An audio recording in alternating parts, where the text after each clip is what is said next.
¿Y qué cosa es lo que el Papa Francisco define como una buena política? Yo he separado estos dos pedacitos, hay mucho más que se puede decir. Espero que esto les anime, digamos, a leer. Al contrario, necesitamos una política que piense con visión amplia, que lleve adelante un replanteo integral, incorporando en un diálogo interdisciplinario los diversos aspectos de la crisis que vivimos ahora. O sea, no todo es la economía, no todo es la política, está el ambiente, está la vida de la gente. Pienso en una sana política capaz de reformar las instituciones, coordinarlas, problema serio, ¿no? Y dotarlas de mejores prácticas también, que permitan superar presiones de intereses, podríamos decir, e inercias viciosas, ¿no? La burocracia, el poco interés en el ciudadano, en fin. No se puede pedir esto a la economía, sí se puede aceptar que ésta asuma el poder real del Estado. Entonces, visión amplia, replanteo integral, diálogo interdisciplinario, reformar las instituciones, coordinarlas, dotarlas de mejores prácticas. Es una larga lista, ¿no? Solo una sana política podría liderarlo, convocando a los más diversos sectores y a los saberes más variados. De esa manera, una economía integrada por un proyecto político, social, cultural y popular que busque el bien común puede, comillas, abrir camino a oportunidades diferentes que no implican detener la creatividad humana y su sueño de progreso, sino orientar esa energía a cauces nuevos. O sea, está diciendo claramente que estamos en un momento donde la buena política se necesita porque los retos que tenemos son muy altos en la economía, en el ambiente, en la política, en la salud, en la educación, y que los instrumentos que tenemos no están funcionando, ¿no? Y donde el sueño del progreso no tiene por qué cuestionarse. Todos los humanos y humanas podemos tener nuestro sueño de progreso, pero sería bueno compartirlo en esa buena política. Y luego nos va a plantear otro concepto que es el amor político. Y lo que va a decir es que el amor político es una vieja tradición. Vamos a ver por qué.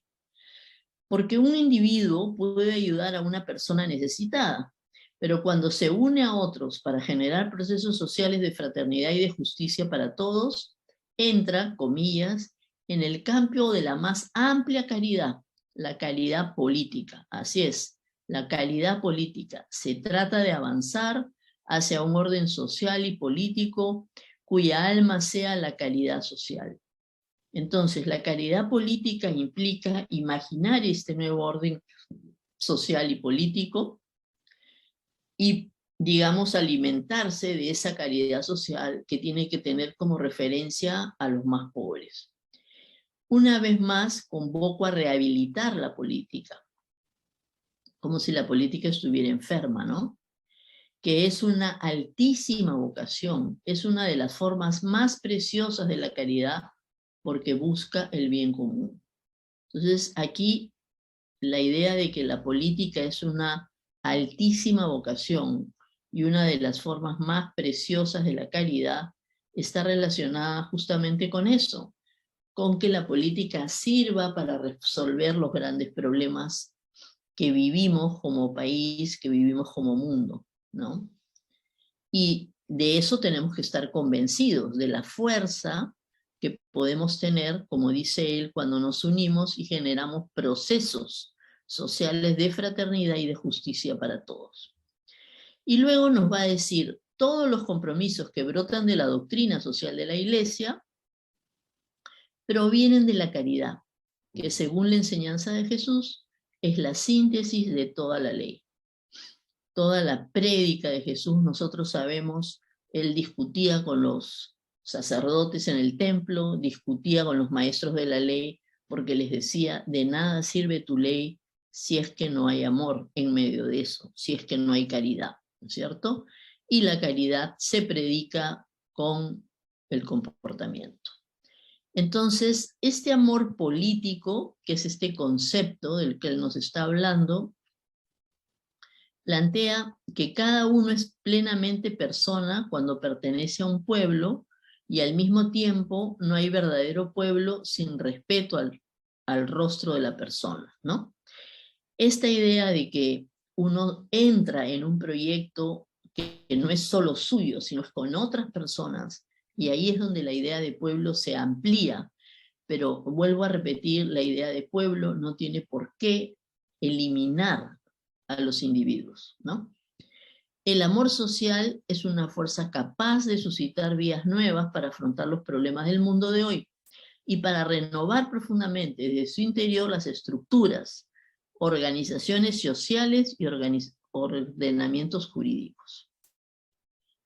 Es caridad acompañar a una persona que sufre, y también es caridad todo lo que se realiza aún sin tener contacto directo con esa persona, para modificar las condiciones sociales que provocan su sufrimiento.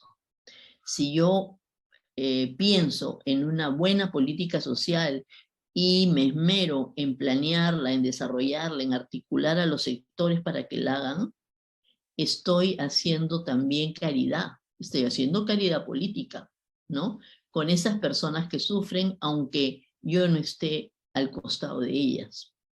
Si alguien ayuda a un anciano a cruzar un río, y eso es exquisita caridad.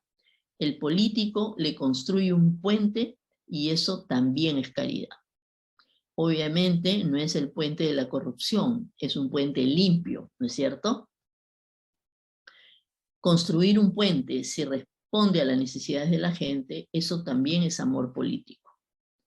Entonces, el político y la política, me refiero a los individuos, a las personas que en la sociedad o en el Estado debemos entrar en este campo, nos está planteando que solo con una mirada cuyo horizonte esté transformado por la caridad que lleva a percibir la dignidad del otro, los pobres son descubiertos y valorados en su inmensa dignidad, respetados en su estilo propio y en su cultura, y por tanto integrados a la sociedad, es decir, no reemplazados, no manipulados, no interpretados, sino respetados en su dignidad, en su organización, en sus propios canales.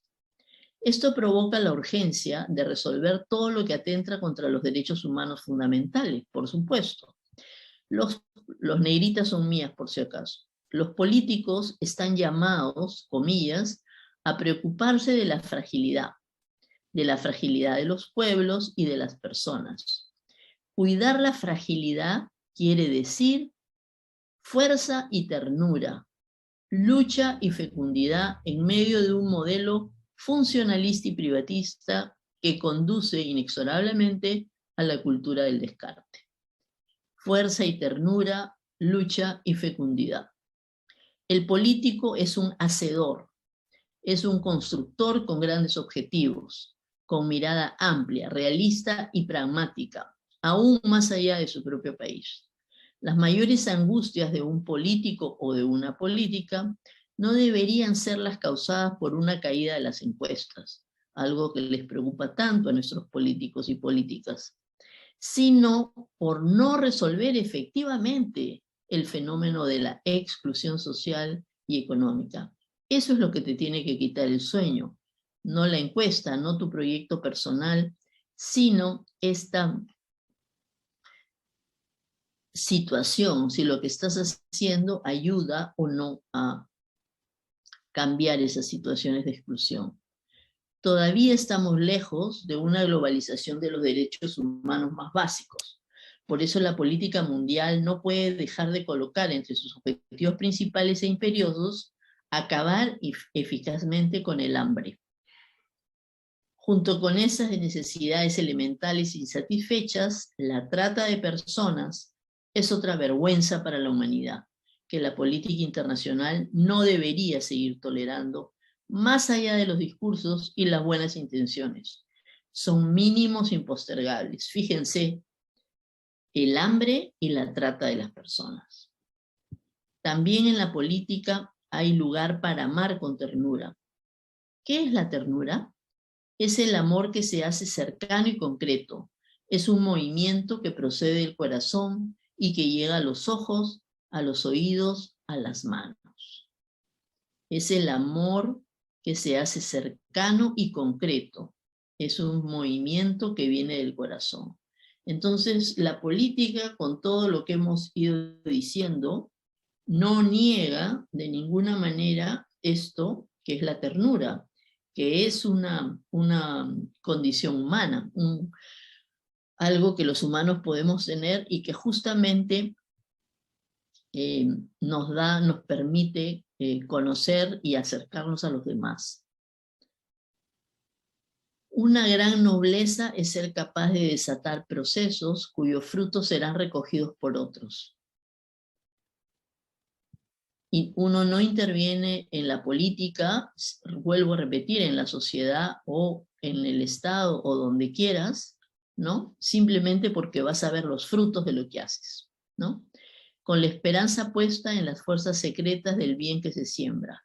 La buena política une al amor, la esperanza, la confianza en las reservas del bien, que hay en el corazón del pueblo a pesar de todo. Visto de esta manera, la política es más noble que la apariencia, que el marketing, que las distintas formas de maquillaje mediático. Todo eso lo único que logra es sembrar división, enemistad, escepticismo desolador, incapaz de apelar a un proyecto común. Claro, porque es la competencia de individuos en el mundo político, ¿no? Y a veces de grupos. Cuando en realidad de lo que nos está hablando el Papa Francisco con su idea de amor político y de política nueva, es en desatar procesos cuyos frutos serán recogidos por otros y donde de repente no los vamos a ver nosotros. Y ya para terminar, quiero repetir algo que dije al empezar. Esta presentación solo quiere ser una invitación para que ustedes se acerquen a leer la Fratelli Tutti, pero también es una invitación a pensar en qué país y mundo vivimos hoy día. No renunciemos, y ustedes como universitarios especialmente, no renuncien a su capacidad de interpretar el mundo de hoy, con la mente y con el corazón, como nos ha dicho el Papa Francisco. Invitar a conversar a los amigos, a los compañeros y compañeras de la universidad sobre cómo vemos el mundo, cómo vemos el Perú, pero no solamente por el gusto de hacer una interpretación de las cosas, sino porque tenemos que aterrizar en qué podemos hacer. Creo que el corazón de Fratelli Tutti nos abre un camino a darnos cuenta de que la política es algo que podemos practicar desde donde estamos hoy día. No es una actividad de otros, ni para otros, es para nosotros, es para ustedes. Gracias. Muchas gracias, Rosa Laiza, por estas reflexiones que tienen diferentes, digamos, directrices, ¿no? Y que al articularlas van como generando espacios no solamente para repensar, sino para esto último que presentas, para el quehacer.